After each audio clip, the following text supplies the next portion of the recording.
What is going on, people? TripleM back again with another video. Tonight, I've got a very short and sweet video for you guys discussing Cristiano Ronaldo and part one of the full interview that he has done with Piers Morgan as it got officially released earlier this evening. So, obviously, Ronaldo talked at length about the lack of structure, the lack of vision at Manchester United Football Club, not just in terms of the training facilities and the chefing and just the poor quality overall in terms of infrastructure, but he also spoke about the lack of structure in terms of the people running the club, the lack of vision, the lack of direction, a lot of baffling decisions. And one of those baffling decisions, he said, was actually the appointment of Ralf Rangnick. He basically said word for word that he had never heard of Ralf Rangnick before he came to Manchester United. And even beyond that, he didn't believe that Ralf Rangnick was a very good coach, which is a pretty damning statement. He said literally word for word verbatim that Rangnick is not a coach, and he kept referring to him as a sporting director. Now, factually, that isn't true, because if you know anything about Ralf Rangnick and you've done your history, I believe he led Leipzig to a second place finish in the Bundesliga, which is pretty impressive when you're playing in the same league as Bayern Munich, Dortmund, Schalke, and a couple of other teams that you would say are bigger teams and are bigger names than Leipzig. And he did it at a time when Leipzig weren't a very big club. Leipzig was still on the up. He also has a record of rebuilding clubs, not just in terms of being a sporting director, but actually coming in as a coach, fixing the football side of things, and then eventually going upstairs. That is literally on his resume. In fact, he's the current manager of Austria. So he is managing actively at the moment. He is a coach. Literally, by definition, he is currently the head coach of Austria.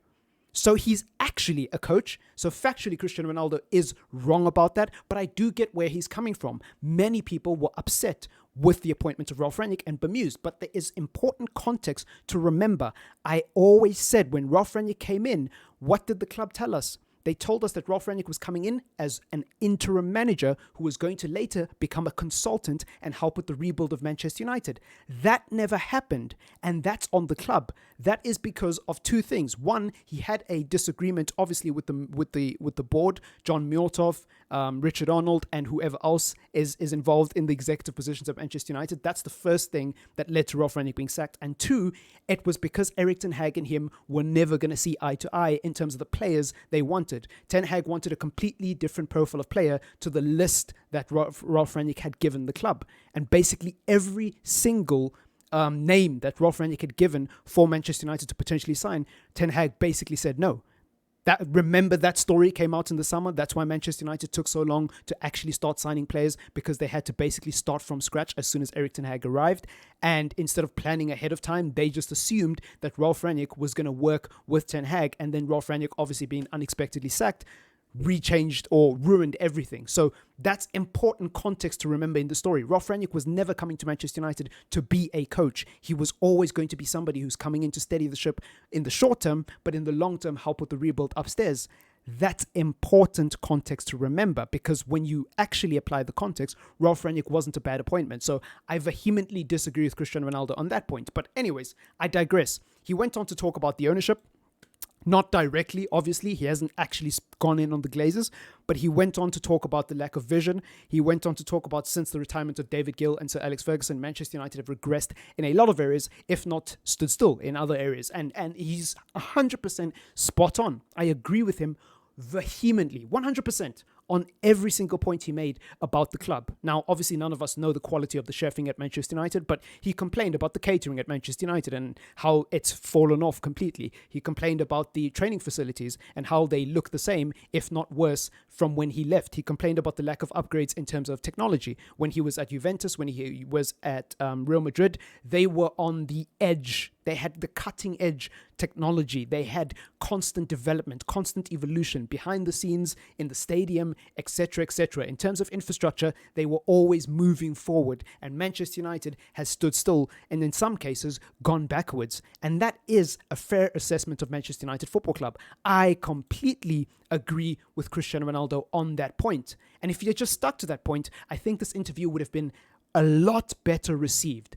But then he started to talk about Ralf Rangnick, which we talked about in this video already, but he also started to talk about young players, and he also started to talk about players that he admired, because Piers Morgan asked him, are there any players you admire in the Manchester United squad? And he basically said he admires Martinez, Diego Dalot, and Casemiro. That's it. Now, admiration is a pretty strong word, so if somebody doesn't admire you, that's not necessarily a bad thing, because maybe they like you, they just don't admire you. But I got the feeling from the way he answered it, he was basically saying, well, these are the three players I respect. These other guys, not so much. That's the vibe I was getting. I'm not a body language expert. I'm just a dude who makes videos on the internet, and I'm just being honest. That's the vibe I got from Cristiano Ronaldo when he answered that question. The fact that he didn't mention Bruno Fernandes, a fellow countryman, somebody who he's going to be training with and playing in a tournament with, it's a little bit strange. It's a little bit strange, especially considering how pivotal Bruno Fernandes is in that midfield in terms of his output, right? Like, if there's anyone you're going to respect or admire in that dressing room, it would make sense to be him, especially because you're going to be playing with him. Now, Delot, it makes sense. We know Delot is a hard worker. He has a pretty good track record. Even when he went on loan to AC Milan, one of the biggest positive points of feedback from that loan spell at AC Milan, even though he didn't play that well, they said his work ethic was fantastic. His professionalism was excellent. And we know this to be true about Diego Delot. He puts his head down and he grafts. He also spoke about Martinez. That's pretty self-explanatory. He spoke about Casemiro. That's pretty self-explanatory. They're both serious professionals, right? But Cristiano Ronaldo clearly has a bone to pick with the rest of that squad. I think it's pretty obvious. There was leaks pretty much all season under Ole Gunnar Solskjaer, especially towards the end of the days under Ole Gunnar Solskjaer and the beginning of Ralf Rangnick's tenure, that the Manchester United dressing room was divided. And a lot of people try to say that it's just clickbait, it's just the tabloids, it's just the media putting the stuff out. I vehemently disagree, and I'm not being a genius in hindsight. I said these things at that time. I always believed that the Manchester United dressing room was divided because when you look on the pitch, you can see which players are playing for each other and which players are not. You can see which players are friends in that dressing room and which players aren't. You could see there was a lack of camaraderie that has only recently been restored under Erik ten Hag. Only now will I believe that this dressing room is not as divided as it once was because I've seen the evidence under Erik ten Hag. But before then, there was clearly something wrong. Even when Ronaldo was bagging in goals week in, week out, you could see something was off with the rest of the team. And I think that's what he's alluding to in this interview, even though he didn't say it and he didn't really answer any questions directly on it. I think it's pretty obvious indeed. He doesn't respect most of that dressing room. Now, he obviously spoke about his unborn child and the trauma that he's faced with that. And honestly, that's not new news. Obviously, hearing that is very upsetting. Obviously, hearing that it's very difficult to not feel sorry for Cristiano Ronaldo and empathize or sympathize with him because it is a terrible thing that no parent should ever go through. But at the same time, I'm just here to talk about the football. I'm not going to lie to you guys. And I feel like this whole interview, whether it's him talking about his unborn child, whether it's him talking about the Glazers and the lack of progression under the owners, under the management, the current management, whether it's him talking about Ralf Rangnick, whether it's him talking about the fact that he doesn't respect Erik ten Hag, I feel like all of it is ruined by the person sitting across from him. Because not only is Piers Morgan clearly milking this guy for the views and the likes, he's not even being an objective interviewer. He's so biased. He's so biased. You can clearly tell he's brown-nosing Cristiano Ronaldo. He's such a fanboy, and it's so unbelievably obvious. And you almost can't take the interview seriously because it's basically a monologue at this point. It's not an interview. It's Cristiano Ronaldo just talking. And Piers Morgan's just guiding him along the way, giving him ideas on what to talk about next. He's not really questioning him. He's not really saying, okay, you have given this answer, but this is what the media says, or this is what they say, or this is what they... Yet, like, he doesn't come back. He doesn't challenge, right? And that's weird to me because when you're interviewing someone, usually you want to come across as objective. You don't want to come across as if you're this guy's best friend. And obviously, every question you're going to ask is going to be polite and intended to facilitate the best possible response. And even if he does give you a good response, usually as an interviewer, you give a bit of bite back. You give a bit of bite back so that people can see that, wow, you're actually trying to grill this guy and he's actually giving you proper answers. Now I can believe him. That's believable. But there was none of that with Piers Morgan. And I feel like that's what ruined this interview. Even when Ronaldo was talking about his kid and how the trauma that he faced, right? Like, I felt sorry for him, but in the back of my head, I was like, man, this would be more effective if this guy wasn't sitting across, because clearly he's just milking you for the views, mate. He's just milking you for the views. And that's what ruined it. This whole interview.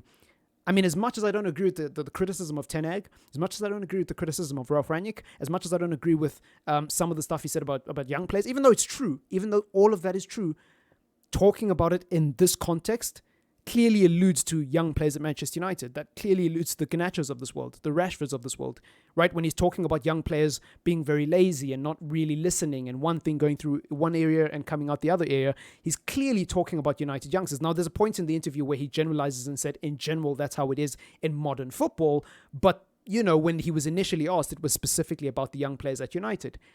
That doesn't sit well with me, because you're basically throwing the current young crop of players at Manchester United under the bus publicly, on top of the manager and the previous interim manager. You know what I mean? And that's excluding the stuff he said about Wayne Rooney and Gary Neville and Rio Ferdinand, which, by the way, I don't even think is relevant at this point, because there's so many other things to discuss in this interview that his comments about Rooney, Neville, and whichever other ex-legends, I don't even care at this point, because these guys are all divas at the end of the day, right? They sit on television and get paid thousands, sometimes millions, to talk about football, and when it's their mate, all of a sudden they don't want to criticize him, right? When it's someone they like, all of a sudden they don't want to do their jobs. But when it's someone they don't like, they say something and then they get shocked when that person bites back. You know, it's just a circus to me. It's all a little bit too diva drama-ish, if that makes any sense at all. But I'm waffling, so I'm going to end the video at this point. Let me know what you thought of the Cristiano Ronaldo interview. Leave a comment if you want to. Subscribe to the channel if you are new, and leave a like to help the channel grow and to help this video grow. It's been your boy TripleM. Peace.